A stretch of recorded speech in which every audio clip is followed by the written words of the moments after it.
Hello and welcome to another episode of the Decentralized Justice broadcast by Kleros. I am Federico Ast, I am president at the cooperative Kleros, and I am super happy to have today two very good friends from Venezuela. And the topic we will discuss is how institutions work in countries with poor rule of law and how new technologies can help improve. So Antonio Canova is a lawyer from the Catholic University Andrés Bello in Venezuela and doctor in law from the Carlos III University from Madrid.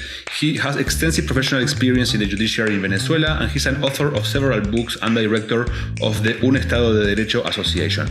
Roberto Jung is a lawyer specialized in constitutional law with an LLM in European business law from the University Aix-Marseille, and he's a writer and professor. This episode was recorded in Spanish, but you can access subtitles in English in the platform, so turn it on, and well, hopefully you enjoy the episode. See you. Hola, ¿qué tal? ¿Cómo están? Bienvenidos a otro episodio del Decentralized Justice Broadcast de Kleros. Mi nombre es Federico Ast, yo soy presidente de la cooperativa Kleros. Y estoy acá con dos grandes amigos de Venezuela, Antonio Canova y Roberto Jung. Y el tópico que vamos a discutir hoy es cómo funcionan las instituciones en países con problemas en el Estado de Derecho, países con dificultades en sus sistemas políticos y legales, y bueno, y cómo las tecnologías pueden ayudarnos a trabajar y a vivir en estos contextos. Es un episodio especial que se hace en español, así que como somos todos acá hispanohablantes, lo vamos a hacer en español, y después se pondrán subtítulos para los que no hablen español.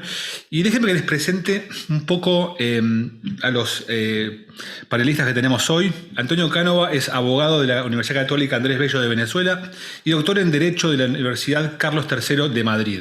Tiene gran experiencia profesional en el sector judicial en Venezuela y es autor de diferentes libros y director de la asociación Un Estado de Derecho. Y Roberto Jung es un abogado especializado en Derecho Constitucional con un LLM en European Business Law en la Universidad de Aix-Marseille. Es también escritor y profesor. Así que bueno, les agradezco mucho por estar acá y les tiro la primera pregunta y ustedes pueden decidir quién la responde. Yo quiero que primero cuenten un poco para la gente que no está, o sea, todos estamos un poco al tanto de Venezuela, pero para la gente que no conoce tanto la historia, ¿cómo es que Venezuela llega a esta situación actual de, bueno, institucional, política, empezando con, bueno, me imagino el chavismo? Bueno, les dejo a ustedes que nos cuenten cómo es este trayecto hasta el momento actual. Voy a arrancar yo. Primero, Federico, qué gusto estar acá y poder compartir contigo y con toda esta comunidad que realmente está haciendo cosas que van a cambiar el futuro y nuestra vida. Fíjate, algunos datos que yo creo que es bueno tener en contexto. Uno, fíjate esto, Venezuela está muchísimo mejor en este último año y la inflación del bolívar y la devaluación del bolívar y la inflación este año está alrededor del 150%. Ok, y ahí tienes una idea, es decir, 150% es la inflación este último año, es decir, desde diciembre hasta diciembre del año pasado. Si nosotros agarramos y nos vamos hacia 4 años más atrás, la inflación está por ahí por millones, 8 millones, es decir, el bolívar dejó de existir, aunque todavía es el dinero de curso legal obligatorio, impuesto por el Estado paga a sus empleados en bolívares, el Estado obliga a la banca a utilizar bolívares. De hecho, sanciona a los que no lo hacen. Con lo que tienes allí ya una idea de la tragedia de Venezuela en estos últimos 6, 7 años. Si lo vemos desde el punto de vista del PIB, del Producto Interno Bruto, estamos hablando de que Venezuela se ha contraído alrededor del 85% en cuestión de 6 años. Es decir, una economía de 100, ahora apenas una economía de 16, de 17. Ten eso en cuenta. Parte además de otro elemento que los que nos dedicamos al estudio de las ciencias sociales y en especial de todos estos procesos, lo tomamos muy en cuenta, que es esa, vamos a decir, democracia de los pies, con los pies, de la inmigración o la emigración. De Venezuela han salido más de 7 millones de personas en una sociedad de veintitantos millones de personas, es difícil saber porque los censos no son confiables, de habitantes no son confiables, pero más o menos como de unos 26, 27 millones de personas, hay 7 millones de personas fuera de Venezuela. Con lo que tienes una idea no solamente del tema de la reducción y de económico, sino además de lo que eso significa para la vida de las personas, la pobreza de las personas. Si te pongo datos sueltos que ya son a lo mejor como más eh, eh, anecdóticos. O sea, por ejemplo, yo, que soy un profesional, socio de un bufete de abogados, yo no tengo crédito en Venezuela. O sea, aquí nadie tiene crédito. Porque, bueno, obviamente mi tarjeta de crédito, la Platinum, negra, la que yo tenía, llegó un momento en que el crédito eran $2 o $3. Es decir, bueno, una sociedad en donde hay una economía donde no hay crédito, bueno, ya tienes una idea de qué es lo que ocurre. Pero además te voy a dar otro dato, y esa es una investigación que yo realicé y que además está contrastada por otras tantas. Fíjate esto, el Poder Judicial, que es el sistema ordinario para resolver cualquier tipo de controversia, el sistema judicial está totalmente tomado por el Estado, por el gobierno, más que por el gobierno, por el grupo político que está en el poder. Desde que Chávez llega al poder en el 98, 99, comienza un proceso a través de una constituyente, se cambia la constitución, esa constitución tiene poderes absolutos, en especial para nombrar a todos los jueces. A cuestión de 4 años, ni un solo juez que existía en Venezuela se mantuvo, es decir, todos fueron nombrados por el chavismo, todos respondían al chavismo. Han habido fracturas en el chavismo y también entonces, por lo tanto, fracturas en el Poder Judicial, pero yo en algún momento me leí entre los años 1900, el 2004 y 2013, y analizamos, sistematizamos más de 45.000 sentencias en las que el Estado, los gobiernos participaban, y la conclusión es que en ningún caso el gobierno perdió un juicio desde el 2004 en adelante. Esto quiere decir, además de la utilización de los tribunales penales para perseguir a la oposición, a la disidencia política y a todo aquel que fuera molesto, que simplemente es un país donde no hay ningún tipo de instituciones. Ningún funcionario en ninguna institución es independiente, y bueno, y los tribunales en especial, y el Tribunal Supremo de Justicia a la cabeza, es un brazo ejecutor totalmente, no te voy a decir que está sometido, es que es parte del mismo sistema. Entonces ya ahí tú tienes un esquema. No hay instituciones por ningún lado, hay un gobierno totalmente autoritario cuyo fin es quedarse en el poder, puede hacerlo, ha destruido, por lo tanto, cualquier vestigio de instituciones privadas. Por ejemplo, la propiedad privada en Venezuela no existe, no existe, es que ni siquiera está prevista en la Constitución que exista, porque lo que se dice es que se reconoce que el Estado puede disponer de las propiedades porque hay una función social. Es decir, es un sistema totalmente manejado por el Estado. Al no haber propiedad, obviamente no hay posibilidad de contratación ni ningún tipo de libertad. No hay dinero, el dinero obligatorio, que es el bolívar, ya les dije en qué estado está destruido. No hay banca, y por lo tanto estamos en una situación de total, sí, bueno, imagínate, control total, corrupción, despotismo. ¿Qué es lo que ha pasado? Y ya con esto termino.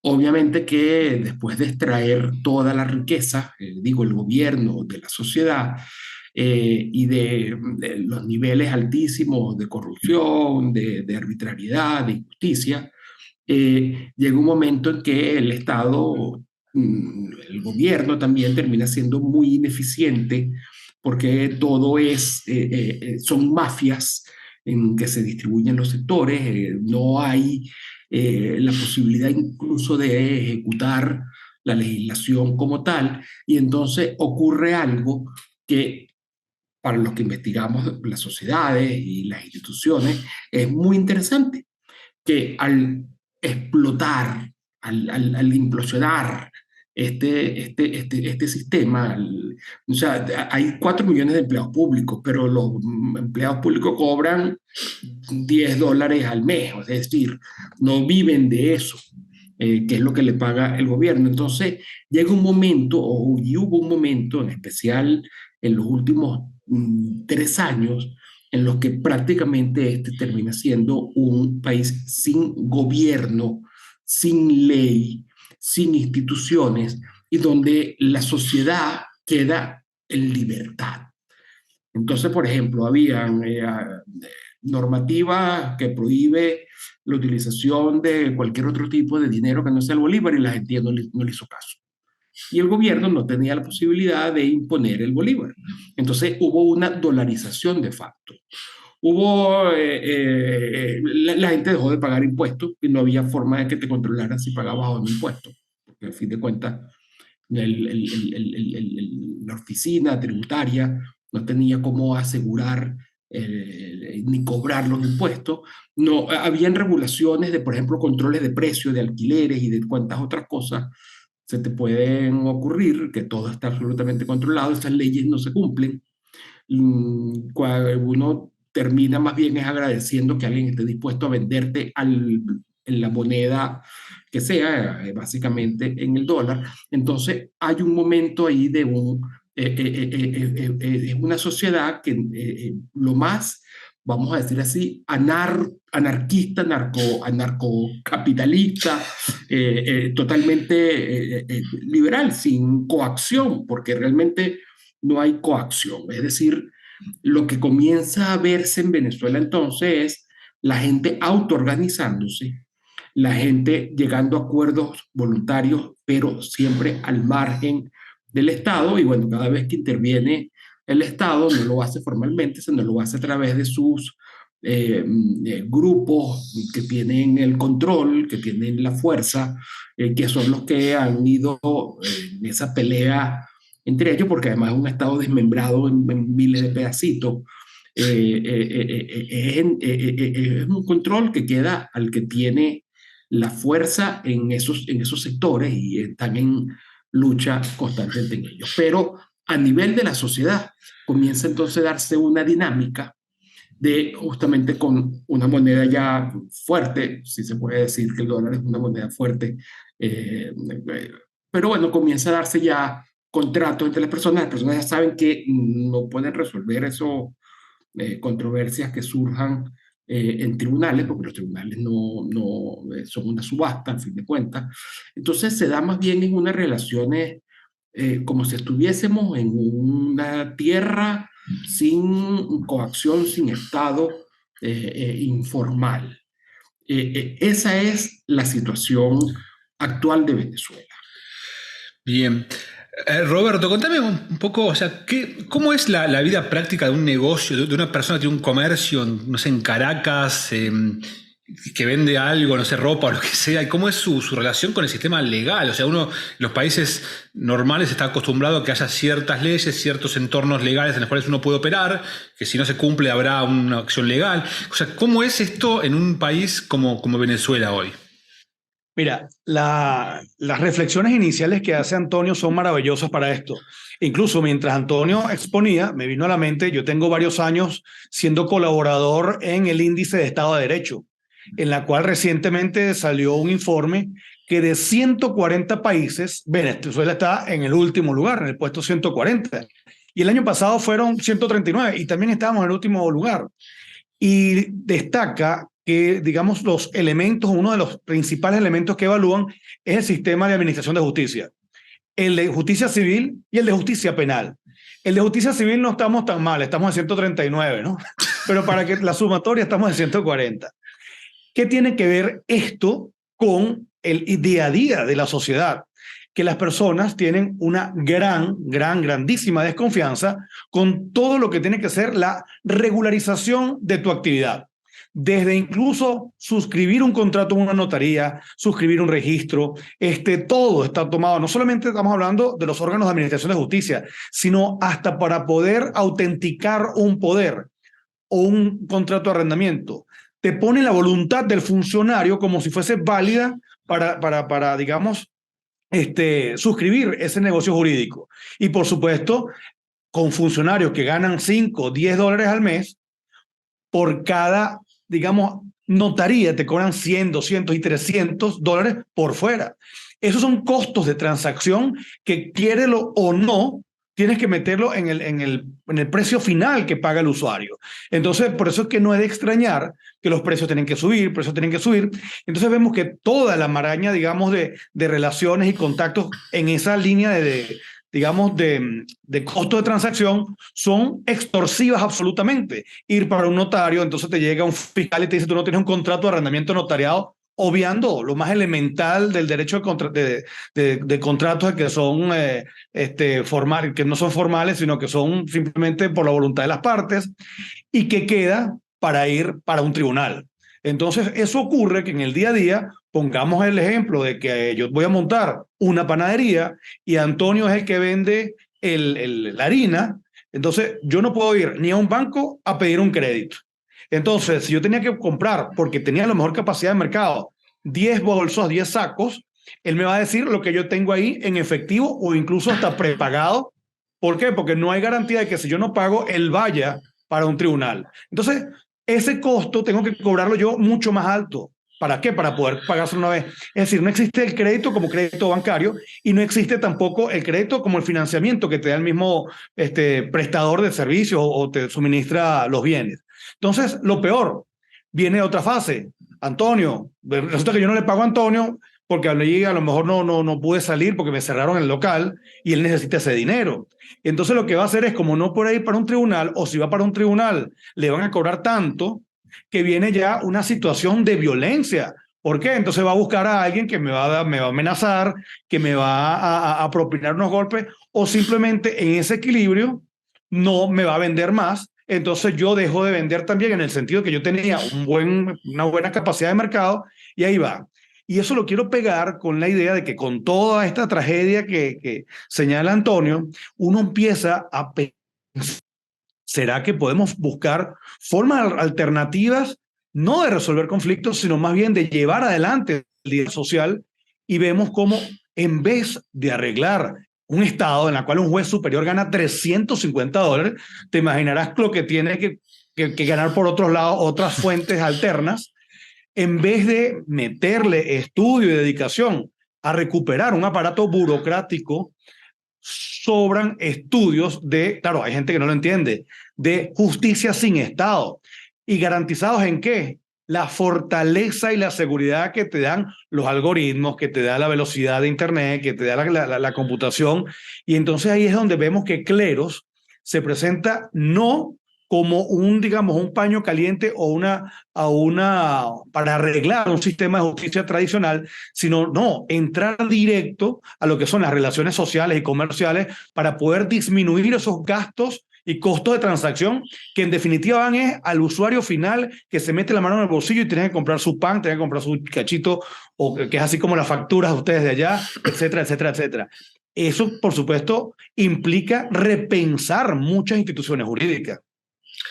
¿Y cómo? O sea, hay algo, sí.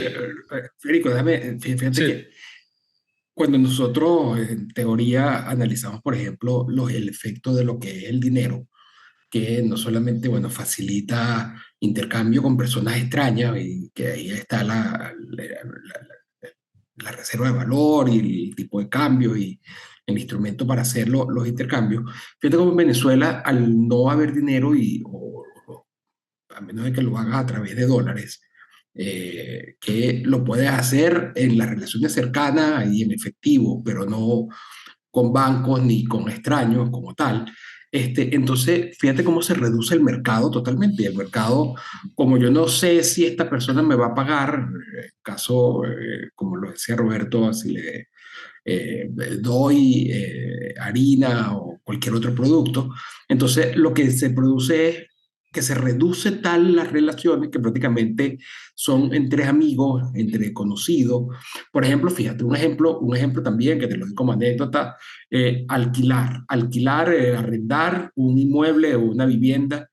Hay un mercado, pero que es un mercado totalmente informal, donde prácticamente la única forma como alguien arrienda un inmueble, porque luego es imposible en caso de que incumpla desalojarlo, un desahucio, etcétera, es que sea alguien conocido, o un amigo, o algún amigo de un amigo, o algún familiar, con lo que se reduce muchísimo lo que es el nivel de personas que pueden entrar sí, en cooperación, en acuerdo. Mm. Prácticamente las cosas se resuelven más que a los golpes, se resuelve es evitando tener contacto con gente que uno no conozca o que no pueda a través de su propia familia o amigos tener algún tipo de control, que es algo que nosotros, bueno, sabemos, o sea, de ahí es que vienen todas las relaciones que se dan entre grupos, ya sea religiosos o grupos, que es más bien es el rechazo al que no cumple, porque todo se hace de buena fe, de palabra. Entonces, claro, se reduce muchísimo lo que es la economía y no se ha dado el paso todavía, porque no existen esas instituciones y no está suficientemente generalizado y conocido las alternativas que las nuevas tecnologías nos dan, se reduce justamente, bueno, el espectro, el ámbito, lo que es el mercado como tal.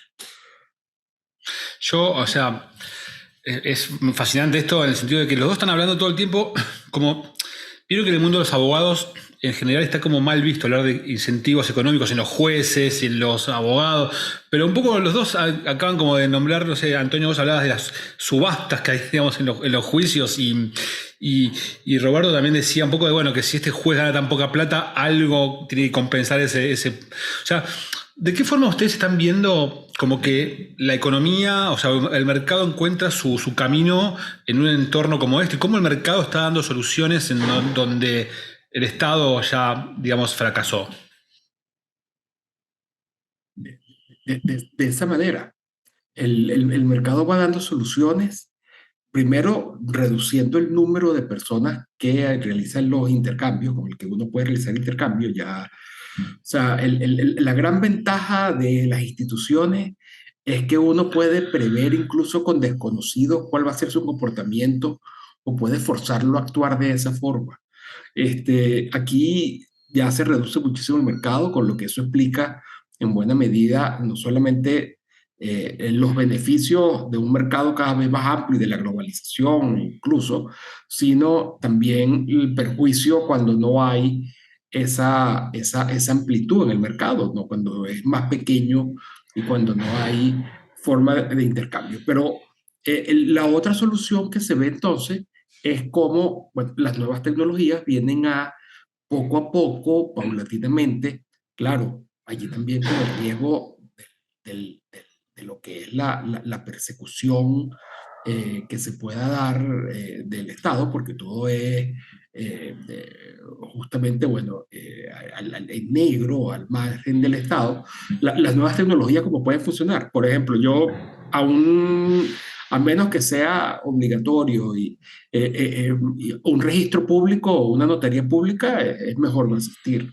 Formalizar una empresa es mejor no formalizarla, es mejor mantenerla totalmente informal. Si puedes utilizar algún tipo de Bitcoin, algún otro tipo de dinero donde no tengas que utilizar al Estado, ideal. O si tienes cómo resolver algún tipo de controversia y lo puedes hacer con una herramienta como Cleros, entonces es muchísimo mejor en la medida en que no necesites de la coacción estatal para poder utilizarla. Eh, Se van buscando ese tipo de soluciones y obviamente que la nueva tecnología es lo que va a permitir eh, escapar de ese sistema estatal. Pero yo te digo, yo que he analizado el funcionamiento del Poder Judicial en Venezuela, prácticamente ya nadie va a un tribunal. O sea, no tiene sentido. El número de casos, de juicios, se ha reducido totalmente. Hay un temita ahí que yo quería comentarte luego, pero eso adelante, que es el de otra forma alternativa de resolución de conflictos a través del arbitraje, que no termina respondiendo, que es algo muy selectivo, no termina respondiendo al día a día ni por los costos, ni por porque también son parte del sistema oficial. Es decir, aquí todo lo que hay es economía y formas de resolver sumergida en mercado negro. Y es la mejor manera como puede funcionar. Bien, Roberto, ¿cómo es un día en la vida de un abogado en este entorno en el cual no funciona la justicia? Mira, yo creo que yo ya soy ex abogado, porque de verdad que luego de haber tenido oportunidad de conversar las cosas que hemos conversado cuando estuvimos allá en la universidad, etcétera, reñirse con una idea de lo que he llamado yo un pensamiento jurídico primitivo, porque no solamente es en el tema de la situación material de Venezuela, sino que hay que repensar incluso los criterios de juridicidad, repensar incluso. Yo tuve un gran profesor, no sé si fue profesor tuyo también, Isaías Medina Felizola, que él daba sociología del derecho. Y él hablaba, mira, ya tenemos que incluso desmontarnos de quién es el agente, quién es el hacedor del derecho. El hacedor del derecho, por ejemplo, en Internet es el Internet Engineering Task Force a través de estándares.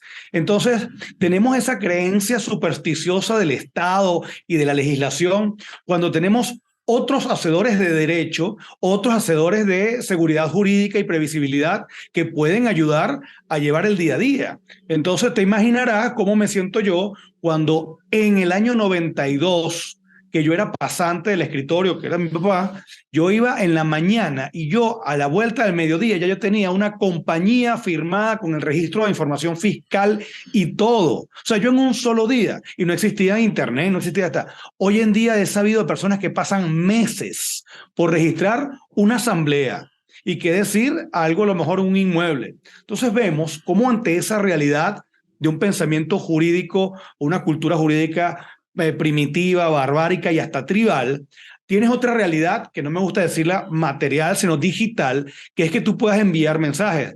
No tienes, además, sería bueno sacar la cuenta a través del medio de pago que tienen los Estados Unidos, que es Zelle, cuánto se pasará a diario. Porque tú en muchos lugares donde vas tienen ya una dirección de Zelle, pero no todo el mundo abre una cuenta ya. Eso es dinero que se está haciendo, se está pagando, y por supuesto el Estado o sus agentes tratan de ver cómo hacen, pero por otro lado es un alivio para que no se estrangule todo el mundo.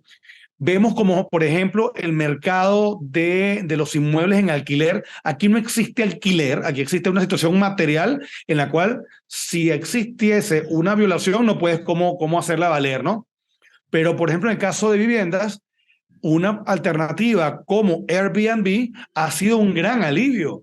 Y la ventaja es que, bueno, Airbnb cuenta con ciertas garantías que no las puedes, digamos, desconectar, porque aquí hemos tenido bloqueo informático, que hay plataformas que no entran, te bloquean la información, libertad de información, y por supuesto, con toda esta venida de Web3, esto se potenciará porque son herramientas de libertad y en el caso específico que estamos hablando es para más que para, digamos, resolver litigios y controversias, es para prevenir la litigiosidad y, por supuesto, entablar mejores direcciones y mejores contratos. Pues. ¿Cómo está, digamos, el tema de la adopción de blockchain y, bueno, cripto en Venezuela como una herramienta para escapar a todos estos controles y toda esta situación?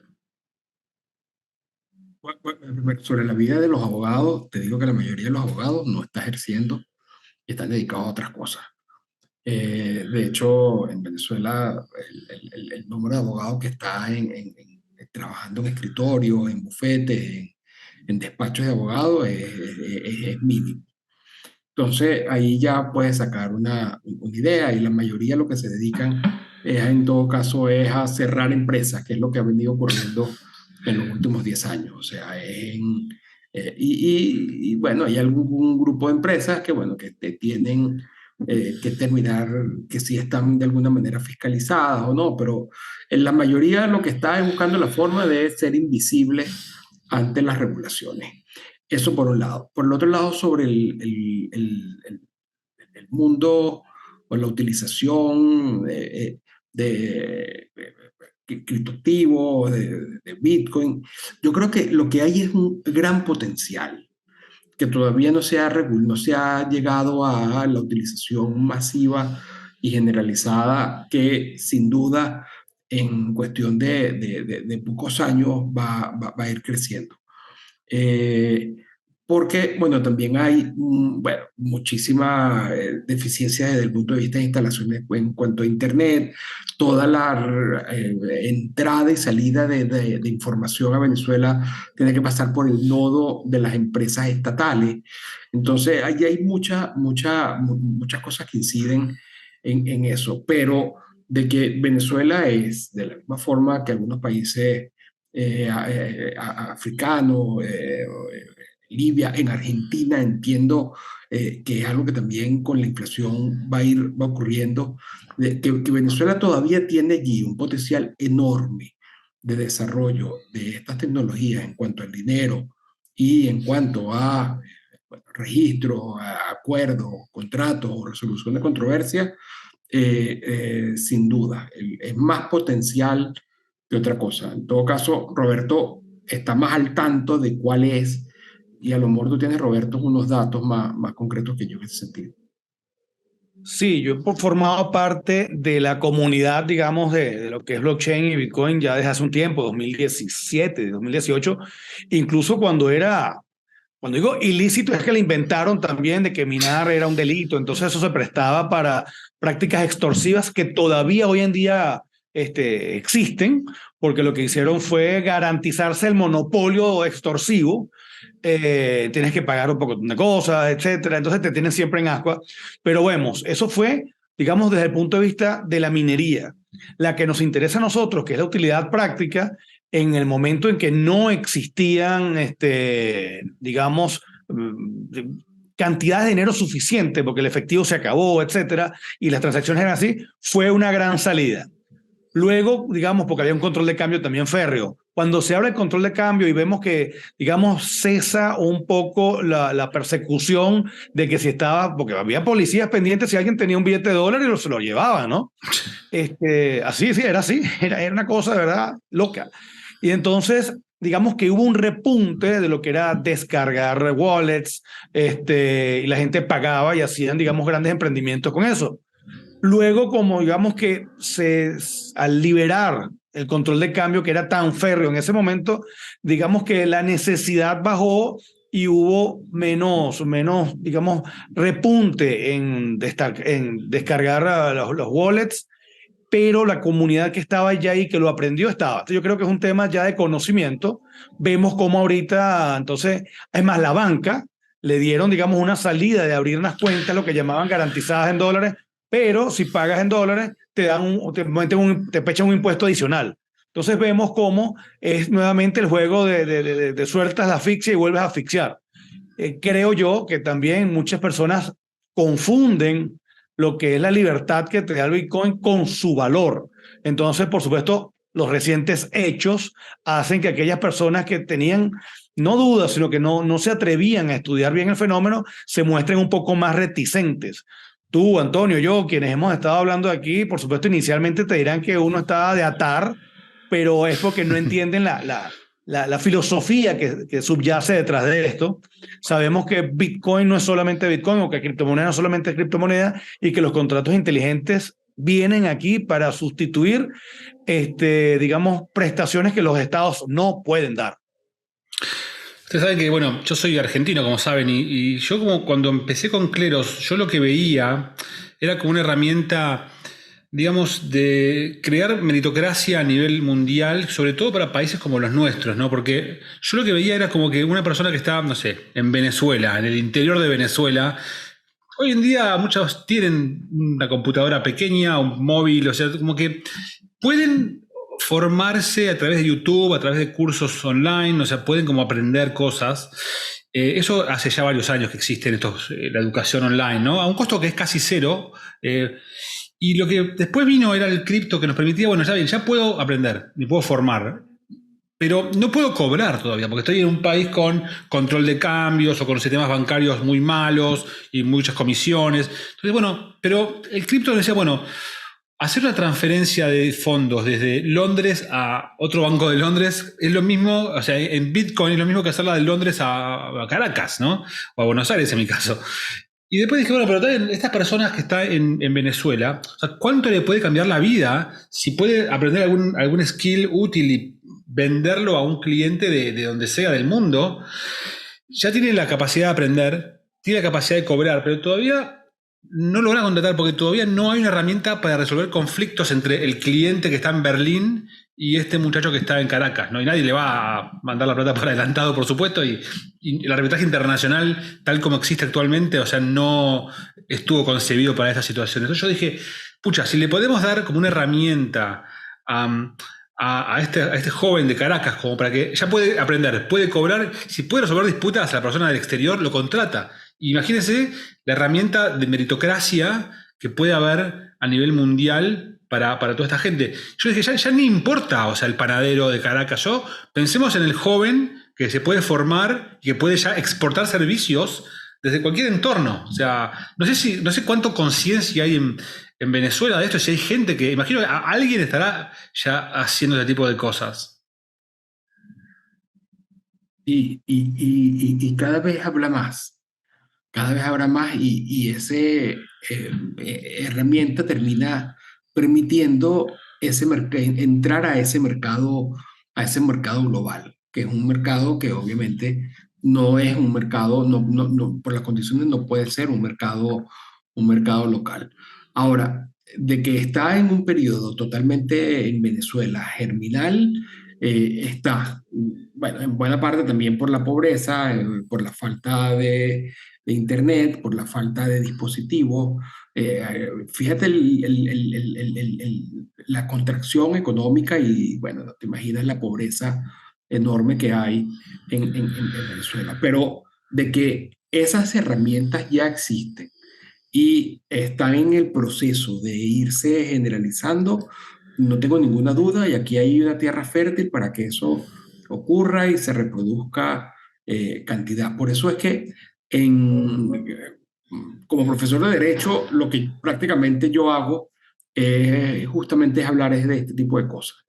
De hecho, Roberto es otro que sus intervenciones siempre van en ese sentido, en darnos cuenta primero cómo las instituciones que son necesarias para el intercambio y por lo tanto, bueno, el crecimiento, la libertad de las personas, tienen poco que ver con los estados y cómo en esta nueva era de la información estamos frente a las posibilidades de un mercado global con unas garantías ajenas a los estados que aseguren la realización de esos intercambios a ese nivel.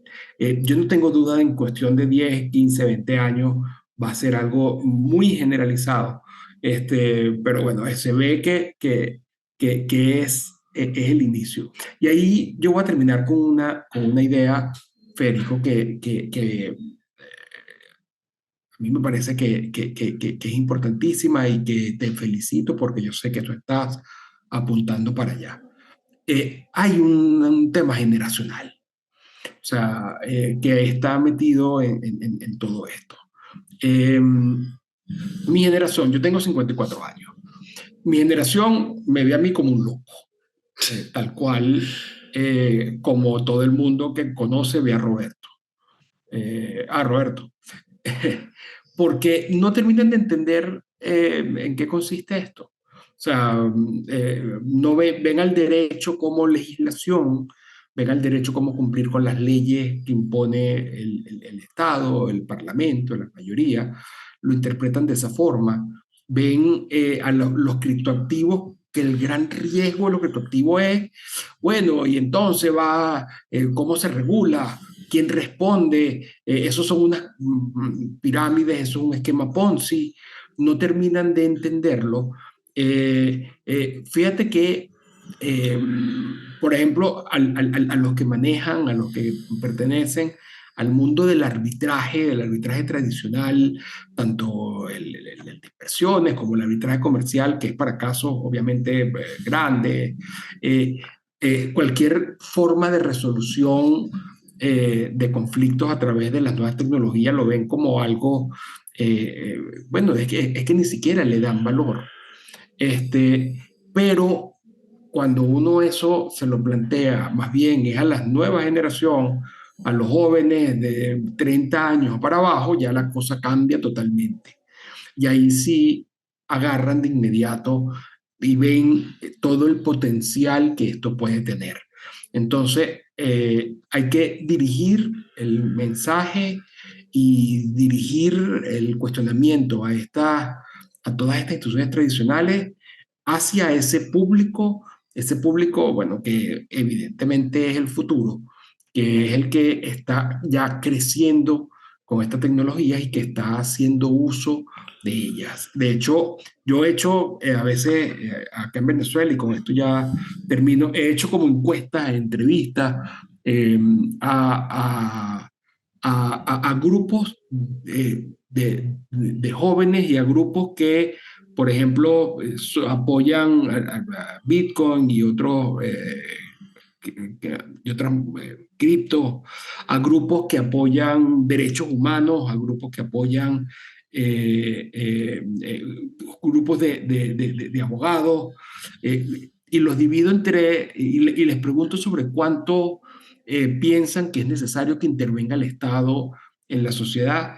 Y la respuesta que se ven al uno organizarla es que hay una relación total entre ser joven, apoyar a Bitcoin, apoyar a cualquier otro tipo de criptoactivo, apoyar estas nuevas tecnologías para la resolución de controversias, para sustitución de las instituciones normales, y apoyan la libertad individual. Son, vamos a decir, más liberales, anarcocapitalistas, incluso, que saben que no necesitan del Estado y que más bien el Estado es un problema. Los defensores de derechos humanos sí son más, tienden más a ser, a confiar en el Estado. Pero esa relación de los jóvenes con lo liberal, de aceptar las nuevas tecnologías, ver el derecho no como derecho legislado, sino desde el punto de vista de una institución evolutiva, es una tendencia que está allí y que yo en Venezuela la he podido leer y que me imagino que debe ser así en los otros países, en otras sociedades. Yo no sé si tenemos por ahí, no sé si por latinoamericanos, pero tenemos una fascinación con el Estado como la solución de los problemas y el padre protector. Debe ser de décadas de educación y de adoctrinamiento, pero yo, a ver, como siendo argentino, como que estoy acostumbrado a un Estado que no funciona también, como que nunca funcionó el Estado y uno como que se fue adaptando al sector privado, ¿no? Y yo por lo que me está contando el caso de Venezuela, es como que están llegando a Rothbard y a von Mises a través de, pasando previamente por Marx, ¿no? Que se fueron tan a la izquierda que destruyeron todo lo que se podía destruir y ya lo único que hay es como que el renacer del mercado entre las cenizas de lo que queda, ¿viste? En la sociedad esa. Mira, yo quiero luego de la exposición de Antonio referirme que cuando me han pedido hablar de derecho y principalmente de derecho constitucional, yo digo, aquí no vamos ni a leer ninguna constitución ni ningún artículo porque tenemos esa manía de que la legislación es la orden y si no, hay una zona gris o hay una laguna legal. O sea, pretendemos que siempre haya algo por escrito a cual seguir, ¿no? Y entonces, yo creo que a veces yo no soy tan optimista como Antonio, primero porque ya nosotros somos más viejos, entonces somos unos herejes viejos, ¿no? Pero lo que me preocupa es que yo veo a los muchachos jóvenes y uno no es que esté hablando mal de los otros profesores, pero ¿hasta cuándo tenemos que cambiar la cultura de la autoridad por la cultura de la justificación? ¿Ok? Porque siempre vamos a decir que la tecnología va más adelante y tenemos que esperar a regularla. No. La tecnología es derecho per se, ella genera derecho per se y busca maneras de evitar litigios o resolverlos, etcétera. Por supuesto, eso que entra en la cabeza de alguien que luego que es que se gradúa, es que se lo presenta, dice, mira, entonces perdí la carrera. Yo creo, Antonio, que tenemos que dirigirnos hacia los 2 últimos años del bachillerato, que se le lleguen esos muchachos a primer año y decirle, señores, profesor, qué bueno era el derecho civil romano, que respetaban eran las partes, o el derecho medieval, que incluso crearon la letra de cambio como manera de intercambiar. Eso es lo que hay que rescatar, no la legislación como la imposición de una voluntad distinta. Necesitamos una secularización 2.0. Así a veces yo pregunto, mire, ¿qué opinan las autoridades eclesiásticas de esto? Bueno, ¿y qué tienen que ver? Bueno, en pocos años, ¿qué tiene que ver el Estado con esto? La realidad del sistema normativo que se va a generar no va a ser al amparo del Estado, y va a ser más efectivo, y va a ser más eficiente, y va a ser más rápido, y va a generar mayores intercambios con mayor transparencia. Aquí nadie quiere ser un terrorista y unas cosas, volvemos. Esto se ha convertido en una neoinquisición. Entonces vemos que tenemos no solamente las propuestas, sino las propuestas con las soluciones, que es transparente. Lo que pasa es que, volvemos, es la autoridad por la autoridad misma, es la cultura de la autoridad porque necesitamos un gendarme necesario. Y no, la realidad digital nos ha dicho y nos ha demostrado de cómo pueden prevenirse litigios, precaverse litigios y arreglarse litigios. ¿Para qué? Para que haya mayor producción y mayor felicidad y cada quien sea feliz y pueda llevar a su proyecto de vida en paz sin dañar a nadie. Hay un libro que yo siempre recomiendo en mis charlas que se llama Individuo Soberano, que es de la década del 90, ¿no? Ustedes seguramente lo habrán leído, pero mucha gente no, y es sobre cómo en la era digital, bueno, el Estado empieza a perder poder frente al individuo. El Estado está basado en la violencia y en control, en las armas, y en la era digital, o sea, las armas no le pueden hacer nada al blockchain, ¿no? Y entonces, cómo esto da oportunidades a individuos de lugares ignotos o sea, totalmente marginales del mundo, de poder trabajar en cosas que hubiesen sido únicamente factibles de Silicon Valley, digamos, en algún momento del pasado. Y creo que nosotros en Clero somos 30 personas que estamos en como 15 países y colaboramos en igualdad de condiciones a través de redes digitales y una situación que hubiese sido imposible. Y a mí me encantaría poder tener más gente, o sea, de Venezuela que sea parte del equipo y que traiga esta visión también de cómo se puede prosperar en un entorno que es totalmente hostil y cómo realmente depende más de uno que de lo que uno le den. Yo a veces digo que las barreras están más bien, son como mentales, ¿no? Las limitaciones. Porque como digo, si vos sos una persona que trabajás y te esforzás y podés educarte bastante, casi gratis a través de Internet. ¿Sí? Tenés que tener Internet, tenés que, la verdad es que hay una base de educación siempre hay que tener, y por eso, o sea, todavía el Estado tiene algo de importancia en el sentido de la educación básica, el bachillerato y todo eso. Es importante que uno pueda tener al menos la herramienta básica para acceder a esas redes de conocimiento, pero más allá de eso es como que es un mundo en el cual las oportunidades están mejor distribuidas que lo que habría sido en el pasado. Y ya para ir un poco cerrando, les quiero, o sea, preguntar cómo ven ustedes el futuro de Venezuela en los próximos, no sé, 5 años. ¿Son optimistas, pesimistas? ¿Creen que va a cambiar o creen que ya está todo perdido? ¿Hacia dónde va Venezuela, según su opinión? Bueno, yo voy a empezar, ya que Roberto me tilda de optimista, voy a empezar respondiendo yo para cerrar ya con el pesimismo de Roberto. Fíjate, una cosa que te quería comentar, Federico, sobre el tema de la educación. Tengo ya unos 5 o 4 años investigando sobre qué está pasando con la educación en Venezuela, la educación de niños y de jóvenes. Y lo que me he conseguido es que ni siquiera allí el Estado es indispensable, y que incluso las propias comunidades y las más pobres de Venezuela están buscando soluciones al margen del Estado para la educación de sus hijos. He investigado en Petare, que es el barrio más grande, populoso, violento, de Latinoamérica. He investigado en una ciudad que está en las montañas del estado Carabobo, como a 250 kilómetros de Caracas, y lo que he visto es que alrededor del 25% de los niños de la matrícula total está acudiendo a microescuelas privadas, pagas, donde no dan los programas y las materias estatales, que es puro adoctrinamiento, como tú estás diciendo, y donde los niños es donde están aprendiendo. Con lo que allí está surgiendo ese orden espontáneo. Fíjate que en muchos países, tanto pobres como países más ricos, el gran problema ahorita es que los niños, los colegios públicos, las escuelas públicas van quedando vacías. Bueno, en Venezuela eso también está incipientemente, está apenas empezando, pero va en ese sentido y se sustituye por este método. ¿Qué es lo que creo yo entonces para responderte directamente? Yo será porque ya yo estoy viejo, porque ya yo creo que ya yo viví aquí en Venezuela y además estudié y analicé, porque Venezuela desde el punto de vista es demoledora, fue bueno, destruye vidas como no tiene ideas, injustas, arbitrarias. Aquí uno ve la gente decente pasando trabajo y hambre o yéndose, y ve más bien a los eh, eh, que tienen el poder, que abusan de él y que viven además como unos jeques árabes, o sea, con la riqueza y la ostentación y entonces, es un país injusto, es un país lleno de... bueno, justamente luego de una crisis como esta.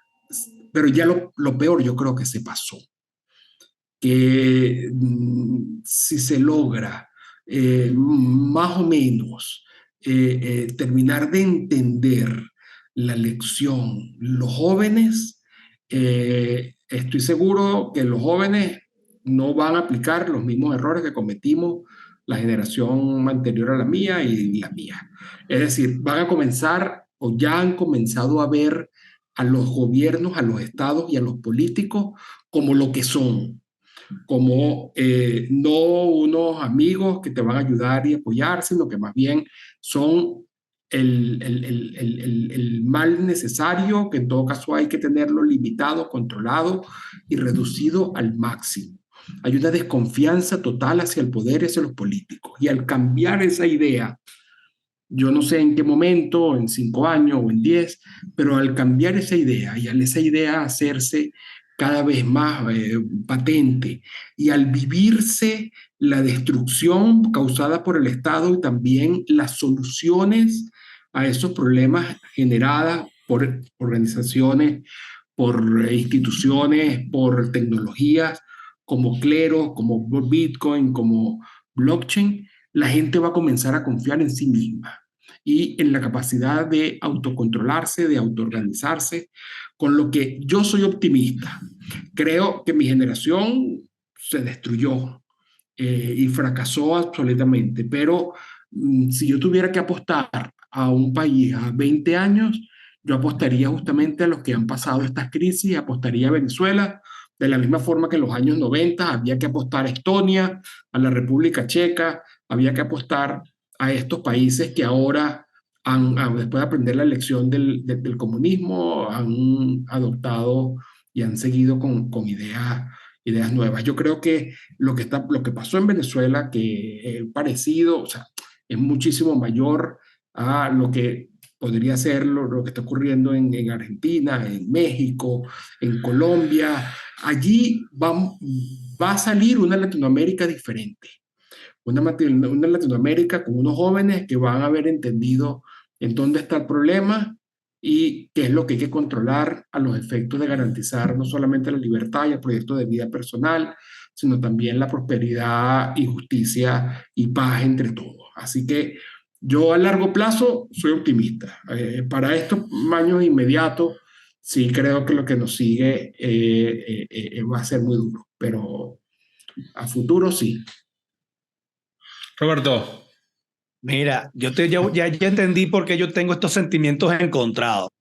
Y es porque Antonio tiene 54 y yo tengo 50, ¿no? Entonces me cumplí mis primeros 50. Entonces me pega, es desde yo veré esa plenitud que estamos viendo. Uno ve también a través de los ojos de los hijos de uno. Pero mi preocupación, o sea, yo no tengo duda, y no porque sea Venezuela, sino porque las tecnologías, o sea, la transformación digital va más allá de la tecnología. O sea, cuando ya tú eres capaz de pensar de que no existen barreras ni idiomáticas, ni los estados, ni fronteras, ya automáticamente tú tienes que repensar muchísimas instituciones. Y por supuesto, la del derecho es una. Y estamos en el momento, digamos, turbio de que se le están desmontando a mucha gente de cómo puedes justificar el derecho simplemente porque alguien lo dice y no te lo demuestran, ¿no? Entonces, es allí donde viene de que, y eso digamos es una de las cosas que nos han unido a Antonio y a mí, de que esa herejía que formamos parte frente al pensamiento tradicional, se les ha ido demostrando, o sea, uno lo ha ido demostrando, etcétera, etcétera. Yo, incluso hoy, después que terminemos esta conversación, voy a grabar un breve video porque yo postulé y me aceptaron en la Universidad Central un seminario que se llama Constitucionalismo aplicado en la era de la transformación digital, en la cual voy a hablar las primeras sesiones en historia constitucional, justicia constitucional, que eso es lo que da perfectamente Antonio, y después de 3, 4 sesiones, las demás son para analizar lo que es un DAO a la luz del derecho fundamental a la libertad de asociación, al libre desenvolvimiento de la personalidad, repensar la fiscalidad, repensar lo que es la impresión 3D, libertad de expresión a la luz de Web3, metaversos como espacios distintos a los de los estados. Entonces, ya he pensado cada una digamos, de esas sesiones y yo sé que a lo mejor se me inscriben 2 o 3 o 5 o 6. La ventaja es que a través de estos medios podemos darla a 3 personas y a 1 millón de personas.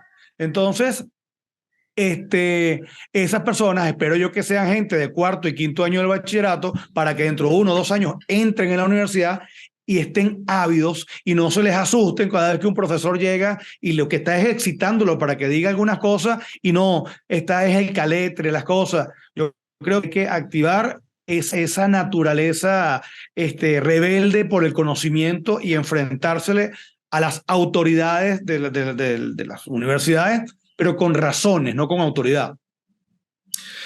Roberto, Antonio. Yo te digo, Federico, lo que tú estás haciendo con Cleros y todo tu equipo es una cosa maravillosa. Y a mediano plazo y a largo plazo, ni te digo. Así que cuenta conmigo incondicionalmente porque esa es la gran ventaja, que es que las cosas funcionan y van a funcionar muchísimo mejor que esa planificación y ese derecho impuesto desde arriba con los estados. Así que vamos hacia un sistema cada vez más libre y hacia esa libre ciudadanía y hacia esa globalización, hacia esa meritocracia de la que estabas hablando, donde vale la productividad y el trabajo que tú seas capaz de llevar sin esas limitaciones que se imponen mentales y geográficas los estados. Así que yo terminaría también siendo optimista y me meto en ese curso tuyo, Roberto, ¿viste? Dale, no, a ti y a Federico les va a llegar una invitación porque estoy coordinando incluso hasta que una sea en un metaverso, pues. Vamos a tener, van a ser síncronas, pero vas a poder estar o por el metaverso o por la plataforma o aquí en el estudio que yo tengo. Bueno, tenemos todo planificando para el futuro. Yo la verdad que les agradezco a los dos por su tiempo. Es una conversación espectacular. Me quedan un montón de cosas que tampoco hay que hablar de todo en el primer episodio. O sea, seguramente vamos a poder hacer más de uno. Yo les agradezco, Antonio, Roberto, un placer tenerlos acá con ustedes. Y este fue un nuevo episodio del Decentralized Justice Broadcast, esta vez edición especial en español, y me quedo con el optimismo de ver que incluso en los momentos más difíciles el mercado siempre triunfa. Así que, bueno, nos vemos en el próximo episodio. Hasta la próxima. Chao. So, that was all for this episode of the Decentralized Justice Broadcast. Hopefully you learned something about the current situation in Venezuela and its legal system, and how technology can help bringing some semblance of rule of law in a failed country. See you in the next episode. Bye bye.